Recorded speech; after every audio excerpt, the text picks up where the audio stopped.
So I've connected enough dots with Sadie Sink. Let's get to the Captain America trailer, the first of 4 Avengers Doomsday trailers. Watch when you see the dots I connect with this one. Say what you want to say, but if you remember this picture, is Cap anywhere on this bag? Even behind the tag? I'll get out the way. That opening scene is going to be Steve Rogers at his house with the baby and his wife. Obviously, everyone's expecting that's when Doom walks up. He's not going to kill Cap, but he is going to prune him and maybe his family in the first 10 to 15 minutes of this movie. Sometimes it's not about coming up with the right theories, but asking the right questions. So I ask, why would he want to prune him? Dr. Doom wants to prune old man Steve Rogers because Steve's choice to live in the past with Peggy created a massive branch timeline, which in the lead up to Avengers Doomsday is theorized to be causing dangerous multiversal incursions, threatening all of reality, making Doom see Cap as the original point of universal collapse he's trying to stop. Him not being on that duffel bag, I don't know, it's not looking good. Why I think they would do that at the beginning of the movie is to make you hate Doom right out the gate. Because who is Cap? Oh, everyone loves Cap. You know, even some of the characters in the MCU universe talk about how much they fanboy over Cap. I'm hearing a few theories as to what's going to happen with his baby. So when I did research, most of his kids that he's had are from alternate realities. What if Sharon Carter had not died? This is more about them growing old together and having kids, right? There's not really much that these kids do in the main storyline.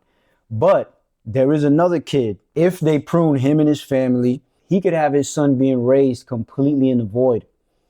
Because he does have a son in the comics that's not raised in the void. It would be a new backstory for the movies, but he does have a son in the comics that becomes another version of Red Skull. It's all messed up in the head.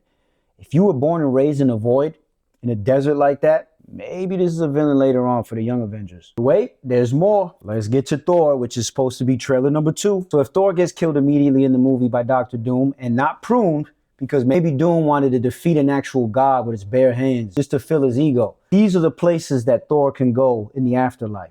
And what do we see here in the third, the end of the story? The Citadel at the end of time. Fundamentally linked to the end of a universal cycle or the end of stories themselves. Which means he's going to reunite with his brother, praying to Odin in the trailer. That means he's probably going to revisit Odin in some type of afterlife, astral realm dimension. Odin is going to give him a heartfelt speech about how proud he is of him as a father and how important it is in his time to reunite with his brother and put their past behind themselves. We're not going to just rely on some gym bag from a crew member, but Thor was on that bag. But I think he's going to get killed. Reunite with Loki. Meanwhile, his daughter Love is going to find her way on her own, eventually join the Young Avengers till she reunites with Thor again, ending the Ragnarok cycles of life and death and resurrecting as immortal Thor on his Super Saiyan. Now, I never professed to have figured it all out, but I think the end of his story is going to be mortal Thor. I think he's going to go from one extreme to the other.